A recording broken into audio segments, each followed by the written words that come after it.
champion, as you know, and I've been a 3-division world champion. But I've only won one of the belts. I don't know what it is to be undisputed. I don't know that feeling. Do you understand? What he did last night is unbelievable. Is the best fighter on the planet. Pound for pound, he's that dude.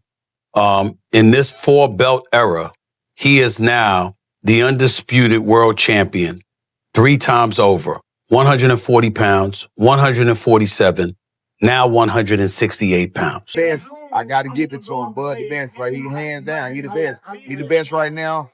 I don't think nobody need to question him no more. I mean, you kind of got to give him his respect no matter what. You got to give him his respect. He just went up 2 weight classes what people said he couldn't do. He's doing everything that people say he can't do. Stephen A. Smith called out Floyd Mayweather for dismissing Terence Crawford after his win over Canelo. Smith insisted that Crawford achieve something historic, noting that no fighter had ever become undisputed across different weight classes the way Crawford has. He stressed that Crawford earned his legacy through hard work and deserves global respect, not criticism. Smith argued that Crawford's victory over Canelo was more than just another result. It was a defining achievement that raised him among boxing's all-time greats. He made it clear that Mayweather's negativity could never hide Crawford's historic success. Is the best fighter on the planet. Pound for pound, he's that dude. In this 4-belt era, he is now the undisputed world champion 3 times over. 140 pounds, 147, now 168 pounds, claiming all the belts. You don't see people doing that very often. Going up against a guy who was perceived as being bigger and stronger, Crawford was strong. Crawford was strong enough to fend him off, strong enough to make him respect his own power. He used his jab. He used his distance. Jeff Mayweather spoke strongly about the shock Crawford delivered to Canelo, saying the defeat will always leave a scar on Canelo's career. He explained that Canelo was the clear king of his division, carrying both power and dominance over rivals. Yet he took a humbling loss to someone who dared to rise in weight and fight him in his own house.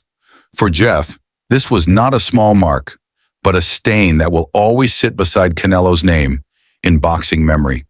He reminded that fighters in their prime are remembered for key nights, and Canelo's defining moment became a crushing loss to Crawford. But either way, he was in discussion certainly with Chavez.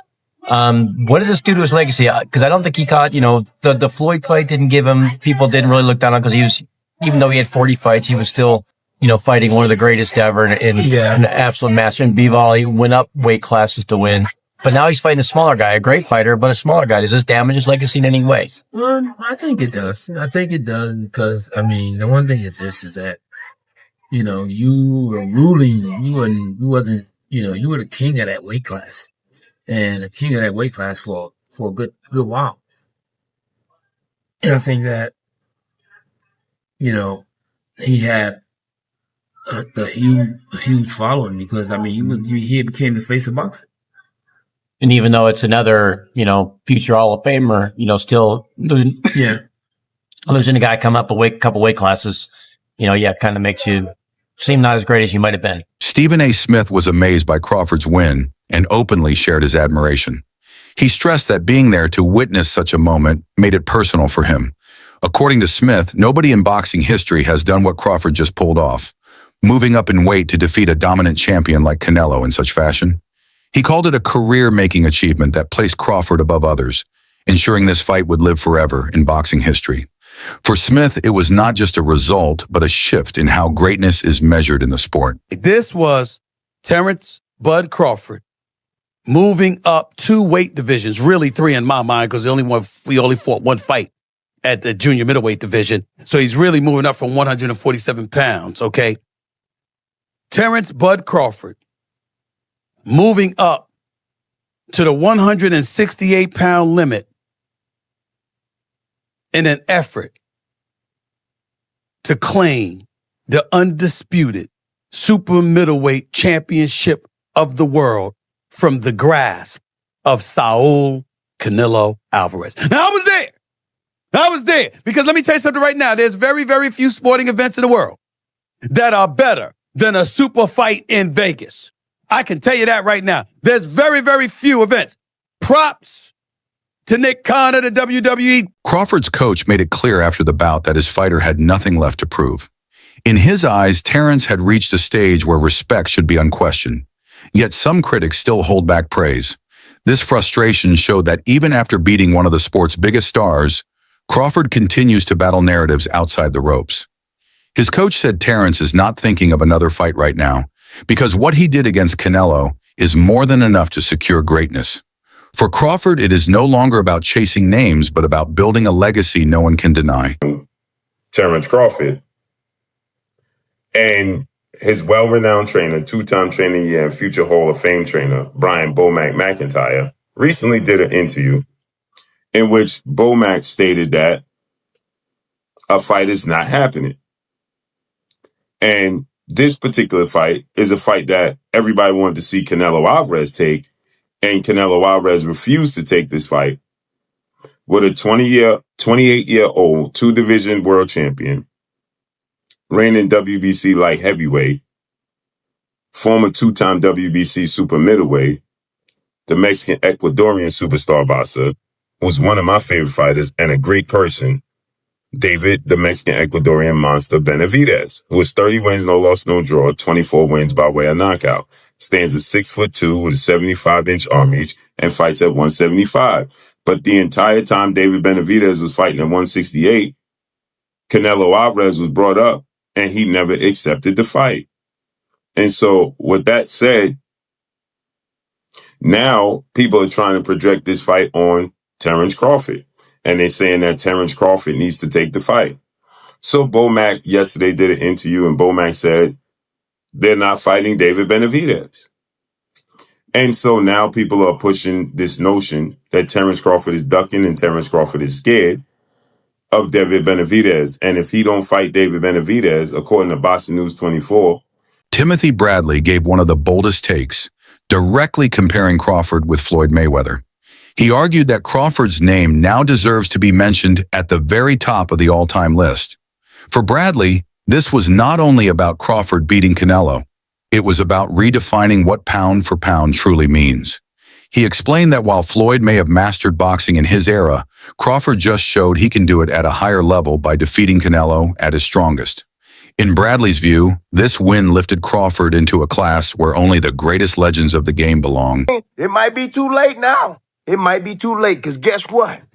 He done. Ain't nothing else he needs to do. Ain't nothing else he needs to do in boxing. Yep. Y'all doubt him now? Y'all doubt him now? I saw some of y'all goofies on y'all channels.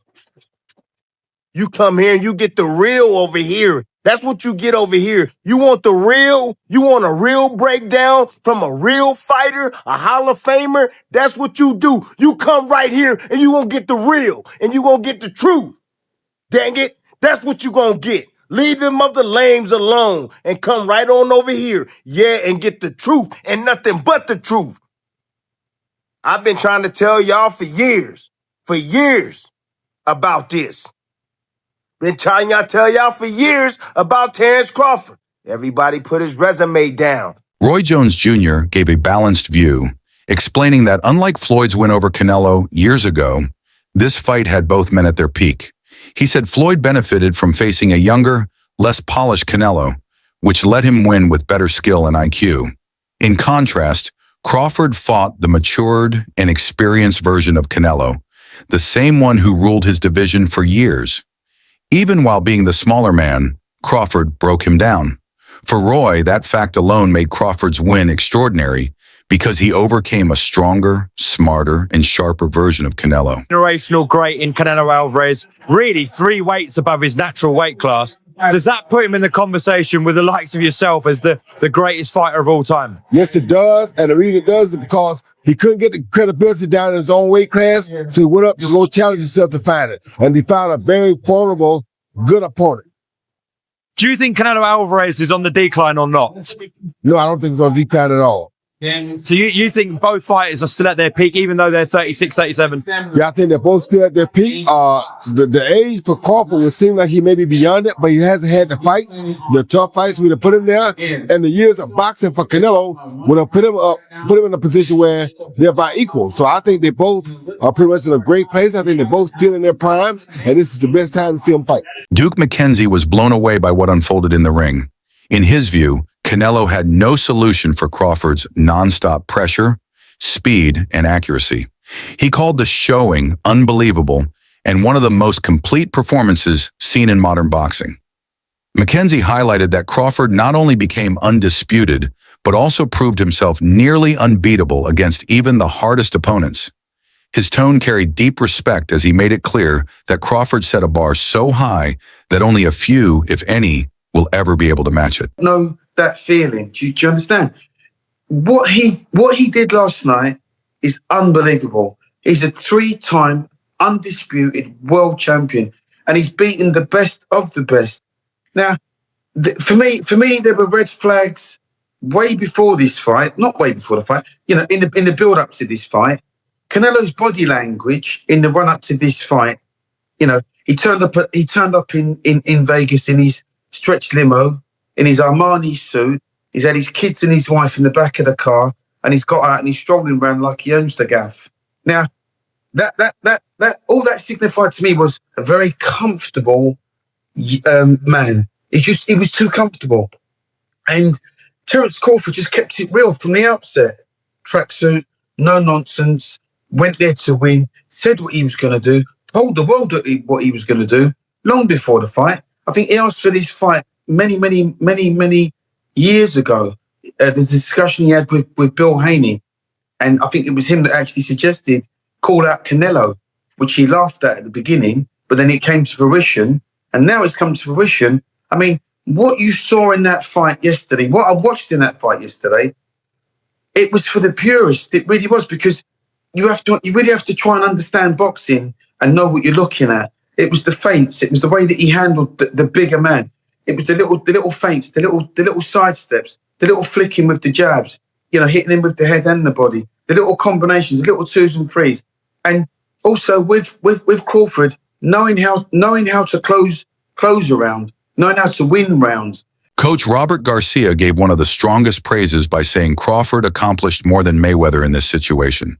He pointed out that Crawford clearly won 9 to 10 rounds against Canelo and showed a hunger that Floyd never risked at such a high level. Garcia argued that Floyd never dared to move up and beat a bigger champion this way, which makes Crawford's win both rare and historic. For Garcia, this was not about belts or numbers.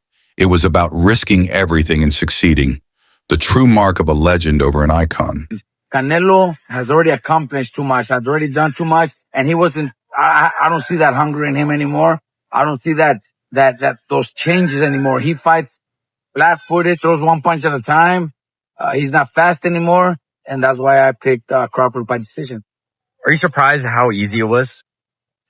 Look, not that I'm surprised, because what I just told you, I think Crawford is very talented, and Crawford is hungry to become a legend. He wanted to become that three division undisputed. He wanted to he wanted to make history by going up 2 divisions to beat Canelo, one of the greatest of all time.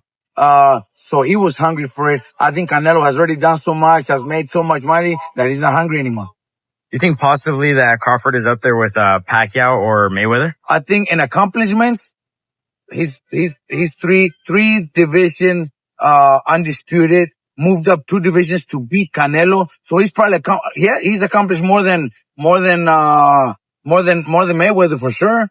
Mayweather never became undisputed, but that doesn't mean he's better than Mayweather. I think in a fight at welterweight, Mayweather in his prime would beat Crawford, and Pacquiao in his prime would probably beat Crawford, but Crawford has accomplished more. Do you think Crawford should retire after this or fight someone else? Look, I think a rematch would be fucking good for Crawford to just beat him again and do the same thing. If Canelo doesn't have any changes, if he doesn't, he needs to do a lot of changes. Canelo needs to do a lot of changes. I think a rematch would do triple the money that he did in this fight and then retire. But I would be so happy to hear he retires. Brian Norman Sr. left no doubts when he declared that Crawford's beating of Canelo was far harsher than anything Mayweather ever did. His comments struck fans and experts because they reflected the truth of the night. Canelo, long seen as king of his division, wasn't just beaten. He was carefully broken apart by a man who moved up 2 weight classes to face him. Crawford's masterclass redefined greatness in modern boxing. For years, Canelo ruled as the face of the sport, beating top names and standing as nearly untouchable. Yet in one night, Crawford ended that image. The shock wasn't just the result, but the way it happened. Canelo wasn't edged on points. He was outclassed and left searching for answers that never came. So I bet against Bud on Porter. I didn't think that Bud was the best. I got to give it to him. Bud the best, right? He hands down. He the best. He the best right now. I don't think nobody need to question him no more. I mean, you kind of got to give him his respect no matter what. You got to give him his respect. He just went up 2 weight classes what people said he couldn't do. He's doing everything that people say he can't do, and he is doing it with ease. Right? You got to respect that. Break it down for me. How did he win that fight in the way you won it tonight? He won the fight by gaining Canelo's respect. I think he was already in Canelo's head a little bit. I think that even though Canelo knew he was smaller and everything else, these fighters are still humans and they hear what the people are saying. Canelo was I'm sorry, not Canelo. Crawford was undefeated. Look at what he did to the Spence. I mean, look at what he's doing to some of these people. So no matter what, I mean, you have to take that into consideration. You know what I'm saying? Even no matter what he did against Makrimov or whatever else, you got to take consideration what Bud has been known to do when it's time to do it. You know what I'm saying? So again, I think Canelo respected him, and I think that was the biggest part. Canelo just said in the press conference that Crawford's better than Mayweather. Having shared the ring with both. What do you think? I mean, I think that's one of the things. I think that's one of the things that's it's opinionated situation because styles make fights. He beat him up. He beat Canelo up worse than Mayweather beat him up. He definitely did that. So in that case, you can ask the question: did he beat him up worse than Floyd did? Absolutely. But I mean, that would be an opinionated thing because styles make fights. You just never know. You know what I'm saying? Different eras as well, different eras, different. It's a lot of things. You can't really say that.